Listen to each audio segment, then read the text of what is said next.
এটা মনে হয় না, ওই যে এটা মূল মিটার। তার মানে এই মিটারের আন্ডারে কিন্তু সবগুলো, হ্যাঁ মানে এই লাইনটা ঢুকছে এখানে, বিদ্যুতের পোল থেকে আসছে এখানে। আচ্ছা, এটা বন্ধ করলে কিন্তু পুরো বন্ধ হয়ে যাবে। তার মানে এইখান থেকে গেছে এই মিটারে। স্যার প্রত্যেকটা মিটার আবার আলাদা না, এটা তো আমরা কমন মিটার ধরি। ঠিক আছে, সেটাই বলতেছি, এটা কমন মিটার। এইটা থেকে গেছে এইখানে, না সরি আগে মিটারে ঢুকছে, পোল থেকে আসে মিটারে আসছে, মিটার থেকে বের হয়ে এখানে আসছে। আপনি দেখেন মিটারে ঢুকছে, প্রত্যেকটা মিটারে আলাদা আলাদা। এই যে দেখেন স্যার, এটা মিটারে ঢুকছে, মিটার থেকে বের হয়েছে, কিন্তু বের হয়ে আসে এই সার্কিট ব্রেকার আসছে। এটা বন্ধ করলে পুরোটা বন্ধ। এইটার আন্ডারে কিন্তু সবগুলো আছে, সার্কিট ব্রেকার বন্ধ করলে সব বন্ধ হয়ে যায়। তার মানে সার্কিট ব্রেকারের আন্ডারে টোটাল মিটারগুলো আছে। কারণ কি, এই সার্কিট ব্রেকার আপনি এটার আগে দিতে পারবেন না, মিটার আগে দিতে পারবেন না, আর দিলে তো ওখান থেকে মানে চুরি করতে পারবে, এই জন্য ওটা আগে দিতে পারবে। তার মানে এখানে সরাসরি মিটারে ঢুকছে, এই মিটার হয়ে সব। আপনার কি স্যার এটা পোস্টপেড না বিলগুলো? না না, হ্যাঁ পোস্টপেড না, পোস্টপেড। হ্যাঁ পোস্টপেড।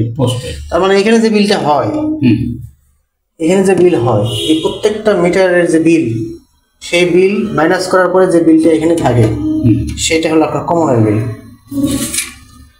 এখানে তো কমনের বিল, এটা বিল যখন দেখে আমরা অবশ্যই রিডিং নিতে আসে, ঠিক আছে? এখানে টোটাল যত বিদ্যুৎ ব্যবহার হয়েছে আপনার বিল্ডিং এর সব কিছু রিডিং এখানে আসে। আচ্ছা, আসার পরে এই যে এইটার আন্ডারে সব ব্যবহার হচ্ছে, 1 2 3 4 যে কটা মিটার আছে সব ব্যবহার হচ্ছে, 6টা মিটার ব্যবহার হচ্ছে। তাহলে 6টা মিটারের তো একটা রিডিং আছে আলাদা আলাদা, তো এই 6টা যোগ করে একটা রিডিং হবে, আর এইখানে একটা রিডিং হবে এইখানে, মানে 6টা রিডিংটা এখানে আসবে না।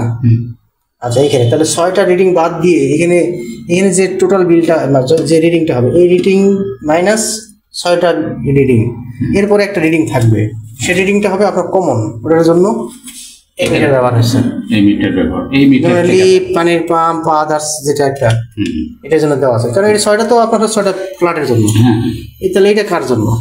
এটা কমনের জন্য, কমনের জন্য। তো এই কারণে এইখানে যে রিডিংটা হয়, এইটা মাইনাস করার পরে এটি রিডিং। আমি যতটুকু জানি বেসকুর যে পলিসি, এইটা রিডিং হয়, এই সবগুলো মাইনাস করার পরে এই রিডিংটা এটা হচ্ছে কমনের রিডিং, কমনের বিল। আপনি যখন এটা দেওয়া আছে কমনের সাথে, এই কানেকশনটা দেওয়া আছে, যেহেতু এইখান থেকে যে লাইনটা আসছে, এখান থেকে আসার পরে এখান থেকে লাইন আউট হয়েছে, এখানে গেছে বাস বাড়ি গেছে, এখান থেকে ভাগ হয়েছে, প্রত্যেকটা মিটারে আলাদা আলাদা চলে গেছে। তো এই কানেকশনটা কিন্তু এই বাস বাড়ি ঢুকছে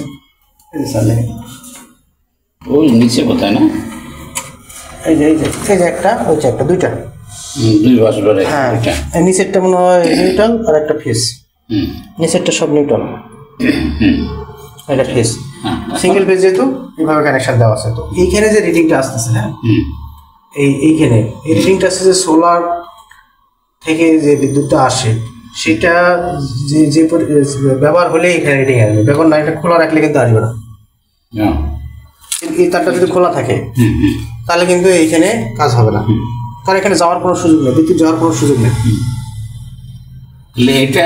তার মানে এখানে যেহেতু কানেকশন আছে, কাজ করতেছে, তার মানে এখানে যে পরিমাণ বিদ্যুৎটা আসবে এই মিটার দিয়ে যা প্রবাহিত হবে, এইটা হবে কি আপনার বিদ্যুৎ, আপনার ইনস্ট্যান্ট আপনার যে লোডগুলো আছে লোডগুলোকে দেওয়ার কারণে বিদ্যুৎ বিল সাপোর্ট দিবে। তার মানে এখান থেকে যে যতটুকু ঢুকবে বাইরে থেকে বিদ্যুৎ, মানে আপনার লাইন থেকে বিদ্যুৎটা কম নেবে।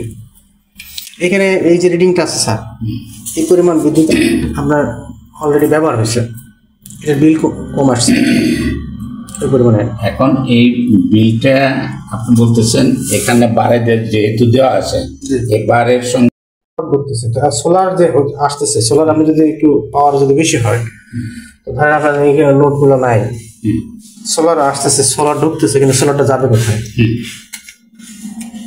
এখন এটাতে যাওয়ার রাস্তা নাই, কিন্তু ওখানে যাওয়ার রাস্তা আছে। তখন এইখানে যদি লোড কমে যায়, সব গিরে চলে যাবে ওখানে।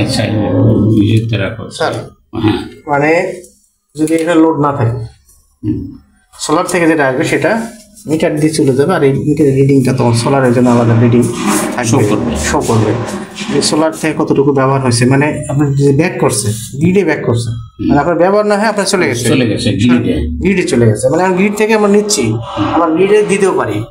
নেট মিটার হলে আমরা গ্রিডে দেওয়ার সুযোগটা আছে। তো তখন সুযোগটা আছে কখন, মানে আমার লোড যা আছে লোডের চাইতে যদি সোলার বেশি হয় তখন গ্রিডে চলে যাবে, আর যদি কম হয় তাহলে ধরেন 5 আমার দরকার, সোলার দিচ্ছে আমার 2, তাহলে বিদ্যুৎ থেকে নিচে 3 আর সোলার দিচ্ছে 2, এই মিলে 5। তো নেট মিটারে এই মিটারটা তখন চেঞ্জ হয়, এই মিটারটা থাকবে না, থাকবে না। এই মিটার যখন আপনি চেঞ্জ করবেন তখন এটার আবার একটা ফি আছে। তারপরে হচ্ছে এখানে তোমার সিঙ্গেল ফেজে ইউজ করা যায়, 3 ফেজে ইউজ করা যায়। সোলারটা 3 ফেজে ইউজ করে, বড় ক্ষেত্রে 3 ফেজে, যেমন আমরা 50 কিলোতে কাজ করলাম। আমার এটা কত 48 45 60 বোধ হয়। কোনটা 3টা ফেজ, এই 3টা ফেজে আপনার কিন্তু ভাগ করে দেওয়া আছে, বিভিন্ন ফ্ল্যাট ভাগ করে দেওয়া আছে আলাদা করে। এটা হলো 3 ফেজের ব্যাপারটা, এটা 3 ফেজের হয়তো আপনি নিজে ব্যবহার নিজের ব্যবহারের জন্য হয়তো 2টা ফ্ল্যাট মিলে একটা। দুটো ফ্ল্যাট মিলে একটা। এই কারণে মিটারটা ওই সিঙ্গেল ফেজে আর হয় না, 3 ফেজে আসছে। তো এই 3 ফেজ মিটার এটার সাথে এটা প্যারালালি চলে আসছে, এটার থেকে সরাসরি প্যারালালি এখানে চলে গেছে। এইটা আপনারটা কারণ সিঙ্গেল ফেজ হলে একটা যে কোনো এখান থেকে যে কোনো এখানে একটা লাইন আর যে কোনো একটা লাইন দিয়ে আপনার বিয়ে করতো, দেওয়া থাকতো, কানেকশন দেওয়া থাকতো। এগুলো তো কানেকশন ওইভাবে দেওয়া আছে, এখানে কানেকশনের কোনো ইস্যু নাই। এখন এইখানে যদি কোনো বিদ্যুৎ পাস করে, সোলার থেকে যে বিদ্যুৎ পাস করে, তাহলে আপনার বিল্ডিং এ এখানে ঢুকতেছে, বিল্ডিং এ ঢুকলে যে পরিমাণ ঢুকবে সে পরিমাণ বাইরে থেকে বিদ্যুৎটা নেবে না। তারপর আমি একটু কাগজে একটু আপনাকে দেখাইলে আরো জিনিসটা ক্লিয়ার হবে। আচ্ছা,